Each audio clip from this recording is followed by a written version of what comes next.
कितना अच्छा हो अगर हमारा काम भी टाइम पर हो जाए और हम भी हर फेस्टिवल हर सेलिब्रेशन अच्छे से सेलिब्रेट कर पाएँ।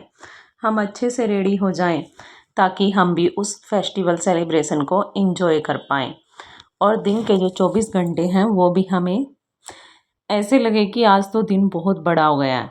कई बार हम देखते हैं कि हमारी बहुत से जो फ्रेंड्स हैं, हमारी सहेलियाँ हैं, उनका काम जल्दी ख़त्म हो जाता है और हम सोचते हैं कि ये कैसे पॉसिबल है। क्या हमें लगता है शायद हमारा काम ज़्यादा है या हमारी काम करने की स्पीड कम है, पर ऐसा नहीं है। हो सकता है कि थोड़ा बहुत फ़र्क हो इनमें, या हमारे काम थोड़ा सा ज़्यादा हो या हमारे काम करने की थोड़ी सी स्पीड कम हो, पर इतना भी ये डिफरेंस नहीं होता कि 24 घंटे भी हमें कम लगे और 24 घंटे में भी हमारा काम अच्छे से ना हो पाए। तो चलिए आज मैं आपको बताती हूँ यही छोटी छोटी ट्रिक जिससे हमारा काम जल्दी से ख़त्म हो जाए और हमारे पास भी टाइम हो। सबसे पहले तो आपको मालूम होना चाहिए कि आपको कौन सा काम कब करना है, कौन सा काम इम्पोर्टेंट है जो हम सबसे पहले करें।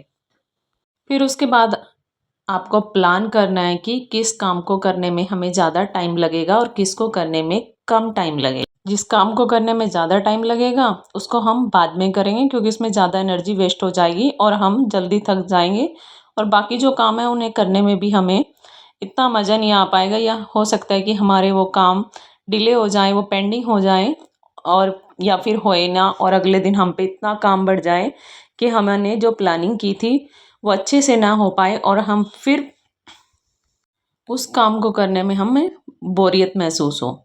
इसलिए हमें हर काम को उस हिसाब से प्लान करना चाहिए कि एक दिन में हम इतना काम कर सकते हैं जिससे हमें ना ज़्यादा थकावट हो और ना काम ज़्यादा पेंडिंग हो सकता है कि थोड़े बहुत काम हमारे पेंडिंग रह जाए उनमें से, तो अगले दिन सबसे पहले हमें वही काम करना है जो हमारा पेंडिंग रह गया था।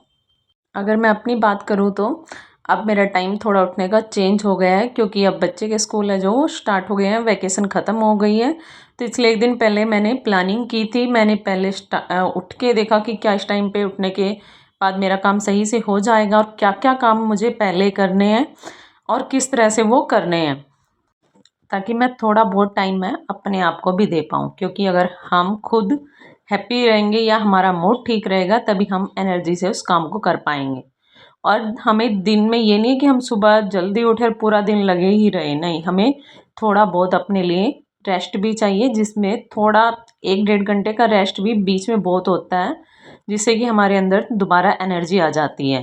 तो मैंने पहले ही सोच लिया था कि मुझे सुबह उठ के ये दो जो मेरी बालकनी है इन दोनों को मुझे क्लीन करना है। सबसे पहले मैं ये छोटी वाली है इसको क्लीन करूँगी और उससे पहले मैं उसके बाद मैं बाद में दूसरी क्लीन करूँगी।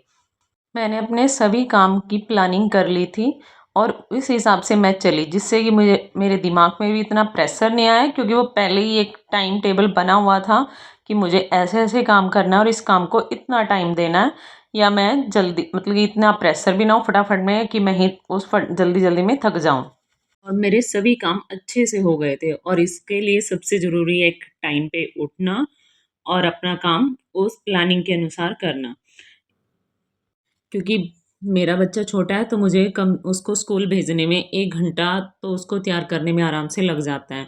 क्योंकि बच्चे को उठाना, उसके बाद उसको नहलाना, इसमें भी थोड़ा टाइम लगता ही है। बच्चे आसानी से नहीं उठते, सुबह उनको जल्दी उठना होता है। और इसके साथ ही मैं जो बर्तन हो रहे थे उनको साथ ही क्लीन कर रही थी। एक तो इसका रीज़न ये है कि मेरे पास ये सिंगल ही सिंक है, इसके आस-पास कोई स्लैब नहीं है, जिससे कि मुझे बाद में प्रॉब्लम आती है अगर ज़्यादा बर्तन हो जाएँ। और दूसरा रीज़न ये है कि बाद में बर्तन भी इतने इकट्ठे ना हो कि मैं पूरे अपनी किचन को देख के ही थक जाऊँ। ये मेरा बेटा स्कूल जा चुका था और उसके बाद की ये किचन है जो इतनी भी गंदी नहीं हुई थी। उसके बाद मैंने जो प्लानिंग की थी कि मुझे कुछ डेली मैं कुछ वार्डरोब क्लीन करती हूँ। सिर्फ़ 2 करती हूँ किचन की, और जो क्लीन है पहले उनको नहीं छेड़ती मैं या उनको क्लीन नहीं करती, सिर्फ़ उनको ही क्लीन करती हूँ, उनको ही टाइम देती हूँ जो मुझे क्लीन करनी है। ये कि क्लीन किए हुए को दोबारा फिर क्लीन करने लग जाओ और हमारा काम ज़्यादा बढ़ जाए। इससे अच्छा मैं दूसरे काम को वो टाइम दे दूँगी। और जब मैं ये क्लीन करती हूँ तो साथ ही मैं दूध को बॉयल करना रख देती हूँ, क्योंकि कई बार ये होता है कि हम दूध रख के या तो भूल जाते हैं, वो निकल जाता है और सारी स्लैब भी गंदी हो जाती है। और दूसरा ये है कि अगर मैं अभी दूध गर्म कर रही हूँ तो मेरे साथ के साथ किचन का काम भी हो रहा है और मेरा ध्यान उस पे भी जा रहा है। कि वो बॉयल हो रहा है अच्छे से नहीं, और दूसरी साइड मैंने पनीर बनाना भी रखा था, जो मैं घर पर ही बनाती हूँ। कभी-कभी बाहर से भी आ जाता है और कभी घर पे भी बना लेते हैं। और अभी तक मेरे जो हस्बैंड है वो ऑफ़िस नहीं गए थे। उनको वो थोड़ा कभी जल्दी भी चले जाते हैं और थोड़ा लेट भी हो जाते हैं। तो ये नहीं है कि मैं आराम से बैठ जाऊँ, मैं उस टाइम में भी अपना जो काम होता है उसको करती हूँ या रेस्ट नहीं लेती, क्योंकि इससे ज़्यादा काम पेंडिंग हो जाएगा, ना ही ये टाइम पे हो पाएगा और बाद का जो और काम है जिसकी प्लानिंग की थी वो तो बिल्कुल ही नहीं हो पाएगा, वो तो डिले ही हो जाना है आराम से। ये मैं किचन की डेली क्लीन करती हूँ, क्योंकि मुझे अपने बड़े बर्तन वॉश करने के बाद इसी स्लैब पे रखने पड़ते हैं, जिससे पानी के जो छींटे हैं वो इनके ऊपर गिर जाते हैं। तो मुझे ये क्लीन करने ही पड़ते हैं, या फिर वो पानी रिसता है तो वो अंदर चला जाता है वार्डरोब के अंदर। तो इसीलिए क्लीन करना ये ज़रूरी है मेरे लिए डेली। इसके साथ ही मैं जो टॉवल से मैंने पूरा क्लीन किया था, उसको मैं अभी सिर्फ़ सोप से वॉश करूँगी। यहीं पे रख के रखती हूँ मैं अपनी एक सोप, ताकि उसको क्लीन कर दूँ। और बाद में मैं गर्म पानी होता है जो, उसमें उनको बॉयल करती हूँ। इनके पानी बॉयल करके उसमें उनको डिप कर देती हूँ, जिससे कि मेरा वो जो उसमें चिपचिपापन आ जाता है, ऑयल वगैरह भी होता है किचन में, तो उसको खराब ना हो या चिपचिपापन ना आए, क्योंकि इससे किचन भी इतना क्लीन नहीं हो पाता।